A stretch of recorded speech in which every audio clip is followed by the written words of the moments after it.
Today, we're talking with Dr. Paul Keim.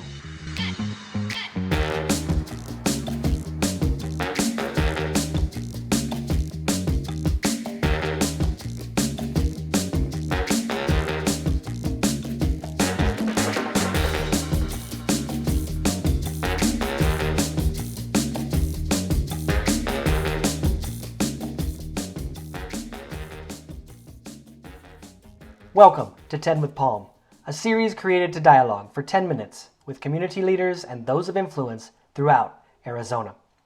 My name is Dan Palm, and today my guest is Dr. Paul Keim, a renowned researcher and infectious disease specialist who worked with the FBI to crack the anthrax letters case shortly after 9/11.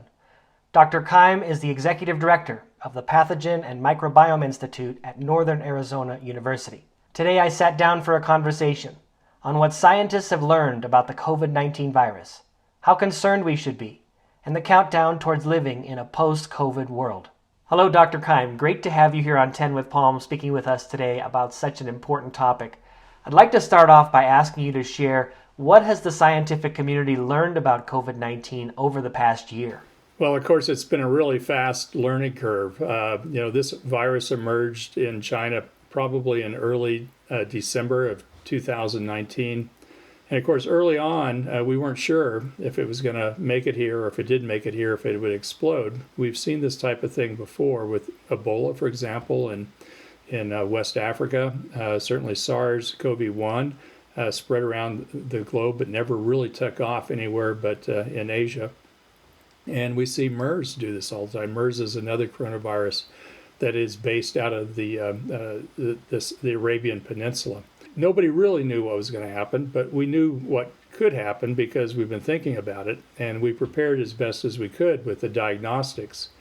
But it wasn't until in the U.S. we started seeing a significant number of patients that we knew how bad it was going to be, especially with people with comorbidities, people who are obese or people who are older were particularly susceptible to the impact of this disease. And those are all things we had to learn. We didn't know any of the epidemiology. We didn't know how it spread. There was a lot of confusion in those early days. In retrospective studies, we now know that the virus really hit in Arizona in early to middle February. We've been able to take the genome sequences, and by using mutation rates, we can reconstruct when the virus got here. It arrived in multiple ways. We know that even in February, we probably had on the order of 6 to 10 different lineages circulating in Arizona, and that then it just started to spread and get worse and worse. And of course, then it accelerated and peaked in middle of July, early July actually. And so the weather looks like it is an important part of this whole story. Of course, in the summertime, down in the valley in Phoenix, that's when everybody goes indoors. And so people going indoors, people having really high density events, what we call these super spreader events, led to the big outbreak in Arizona. And doubtlessly the same thing is starting to happen in the upper Midwest right now. Unfortunately, what I think it means is we're going to be facing another 2 or 3 months here of accelerating rates, and it's really scary. Some people are talking about it as it's just a little bit worse than influenza. What is the research saying about COVID-19 and its impact on the human body, but also is it something that people need to be taking seriously? Oh yeah, absolutely. You got to take this seriously. I mean, especially if you have those comorbidities, or anybody has those comorbidities, you have to be super careful. What people don't really appreciate right now is sure, maybe you aren't at risk because you're young and you're healthy, but you know people who aren't, and you could be a part of the spread to those people, and those people have a very high risk factor. Now, when we compare it to influenza, it's a little tricky because, of course, there are lots and lots of different influenzas. As everybody knows who gets the vaccine, you have to get a new vaccine every year because that virus changes.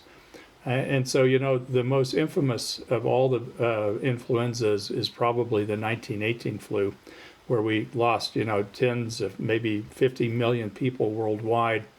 And it happened really fast, like in 1 year. It came in, there was no herd immunity. Of course, there were no drugs for flu back in 1918. A little trivia fact here, Dan, is that it wasn't even known that it was flu in 1918. It took like another 20 years to figure out that it was actually a virus that caused that whole outbreak. And so we're in a totally different situation now than in 1918. Again, we were watching this thing. We had the genome, we had diagnostics in place, all within in a month or two. Back then, they had no idea what was going on. That's historically a really nasty flu.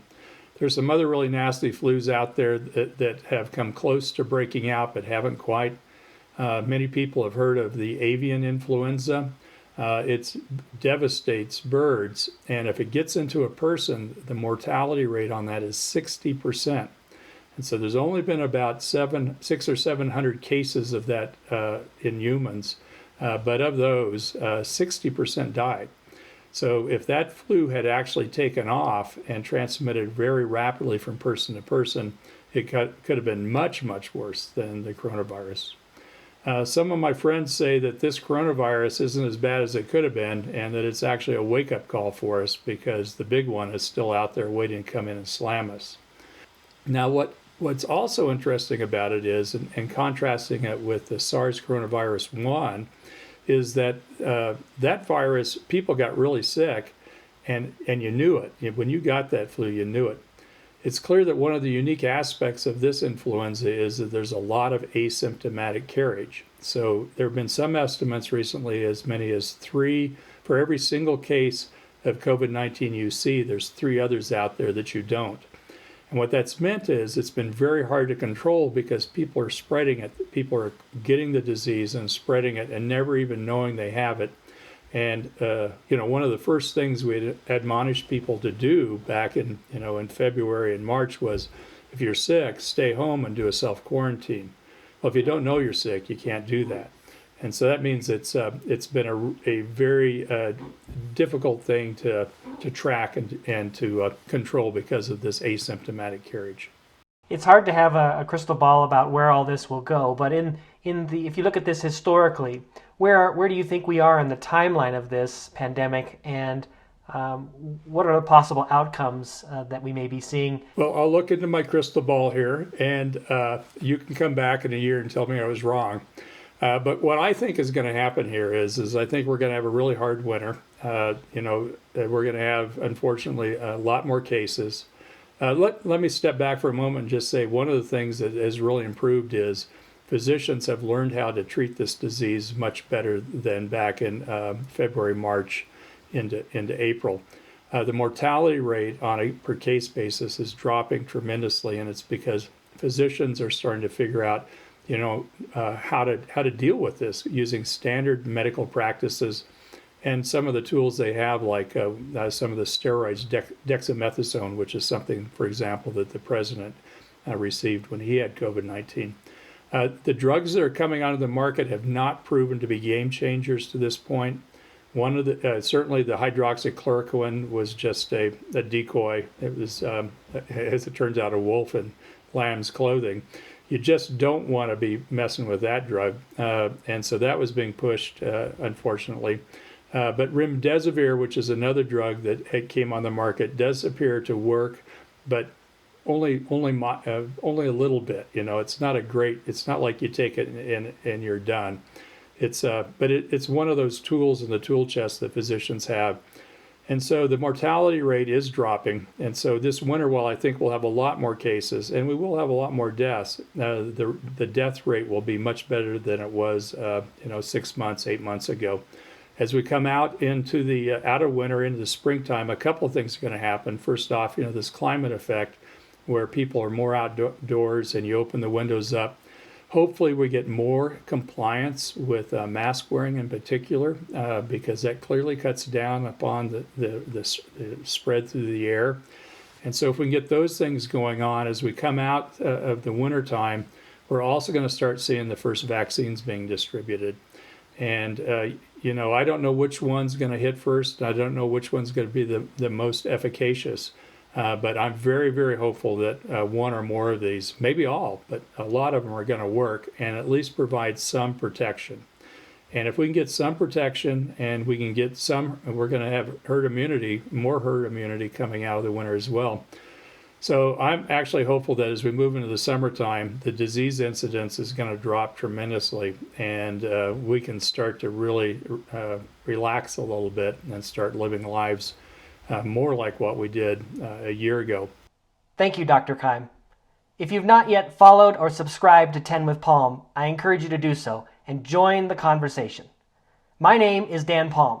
Stay tuned for more exciting episodes with community leaders and those of influence throughout Arizona.